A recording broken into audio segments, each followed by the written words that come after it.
welcome to the Lighten Up podcast with Lauren Polly, your invitation for living on the lighter side of life.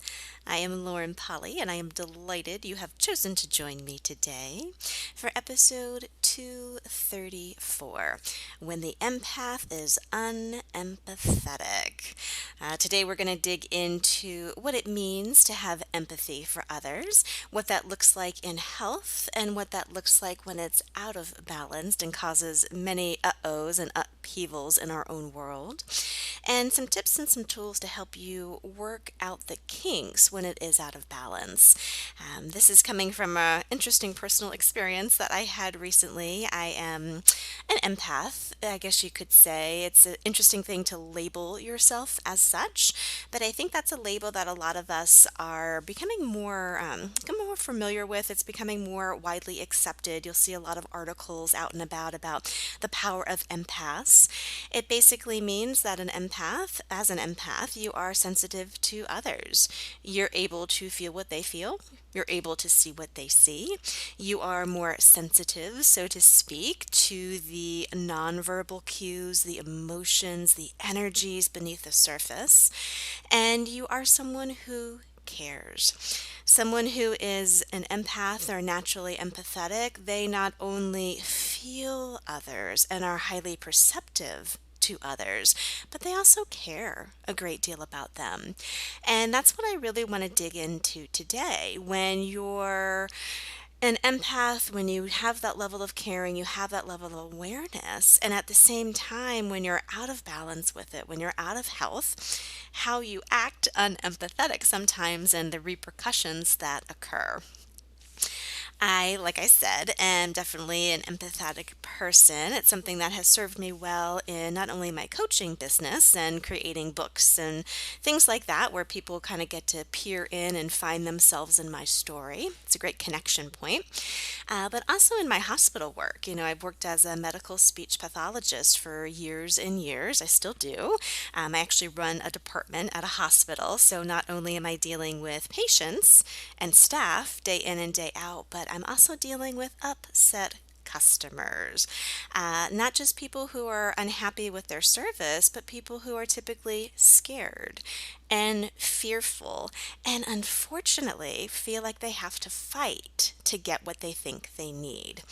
Now, regardless of what walk of life you have, what job, what industry you're in, even if you're at home with kids and family, look at that for a second. How often are you surrounded by people who, at their baser point of view, feel like they have to fight to be seen, fight to be heard, and fight to get their needs met? It's a struggle to them.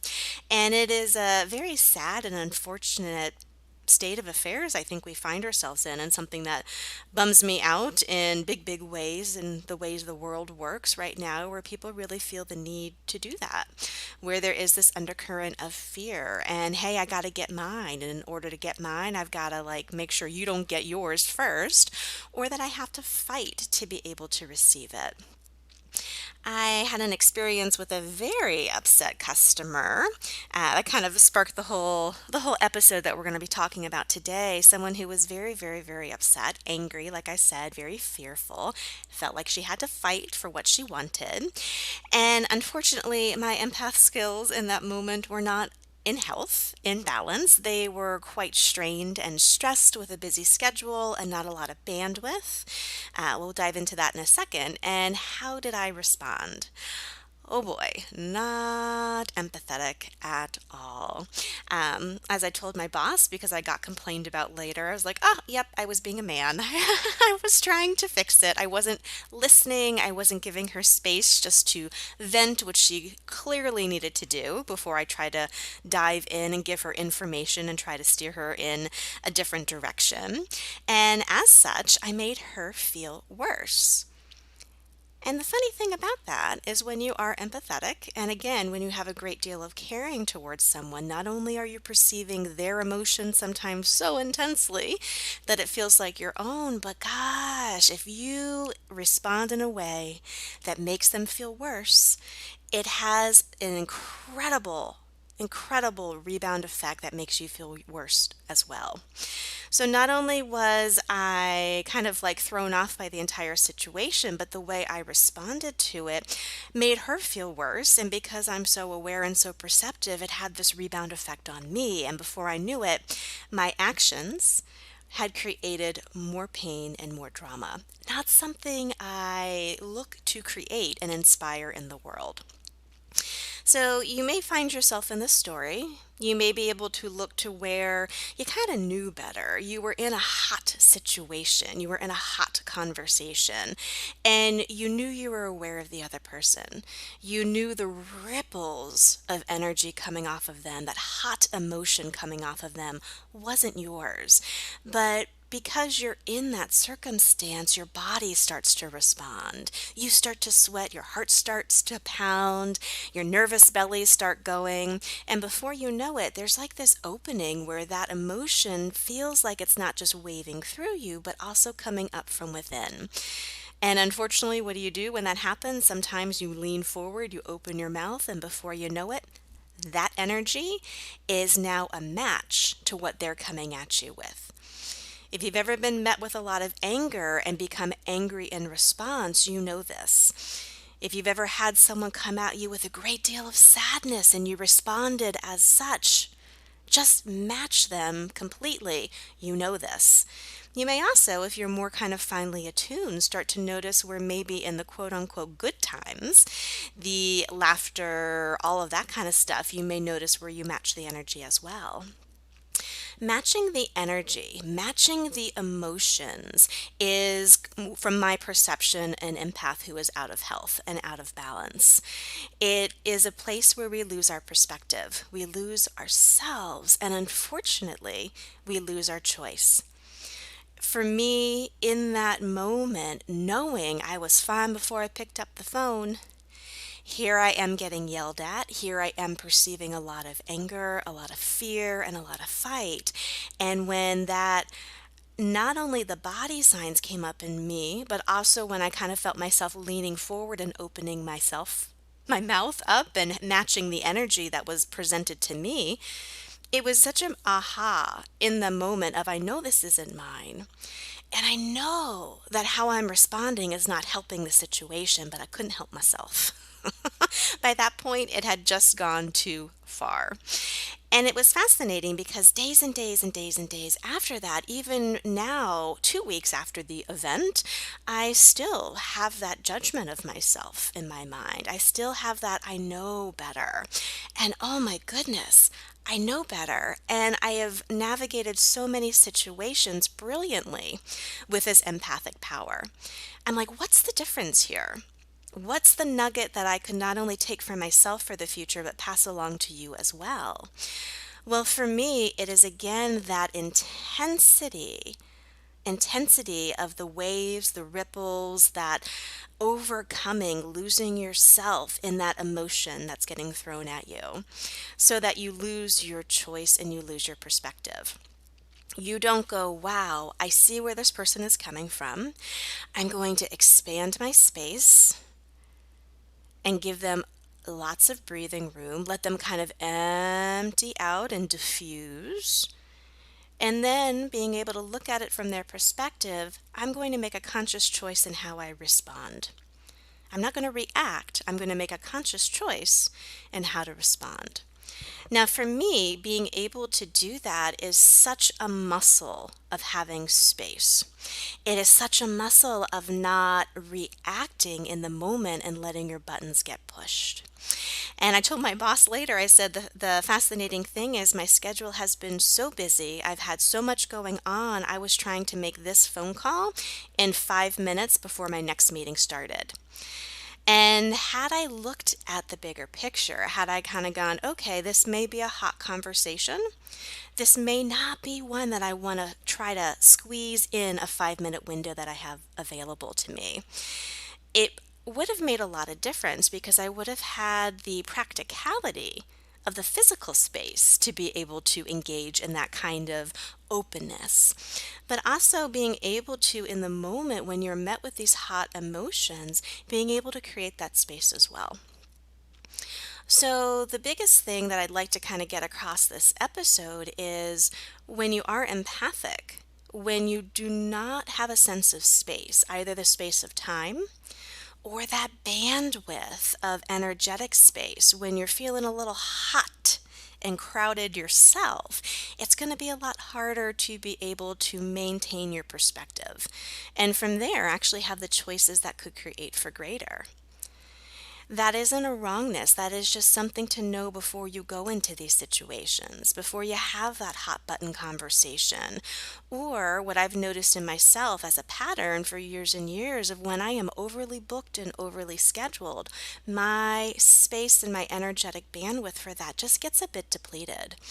That's not wrong. That's not something that I need to fix or judge or whatever. It's an awareness I have to have of what can I do to offload my schedule here? What can I do to create some physical space if I need to have a conversation with someone so that I actually have the time and the focus to be able to do that? And most importantly, how am I taking care of myself so that if I am met with kind of these unexpected hot conversations which pop up, how do I actually have the bandwidth and the space to be able to navigate it? Real simple trick when you are in that hot emotive conversation, when you feel those ripples coming, when you feel your body start to respond, and when you start to lean into it, lean forward and open your mouth. Before you do, take a second. If you're on the phone, hit the mute button. If you're face to face with someone, take a step back, lean away from them so that you don't find yourself falling into not just their physical space, but also their perspective of the situation as well. Can you plant your feet? Take a deeper breath and take a beat before you actually respond. Now, going into this situation, I know all of those tricks. I've done this for years and for years and for years. I still effed this situation up. That's okay. It's a learning experience, right? We all go through these ups and these downs. For me, the really interesting thing was watching myself in the weeks after of, wow, I am still judging myself because I should have known better. And when I look at that, that's not only just a judgment of me, it's a judgment of what I've created. Because in my right space, my right mind being me, I would have never chosen to intentionally make somebody feel that way, to make them more angry, more fearful, and feel like they weren't seen or heard. That's just not where I function from. But it was interesting to watch that judgment of myself continually, this kind of like self-flagellation of beating myself up over it. And I think so many of us get stuck there, especially those of us who are empathic, are super aware, very sensitive.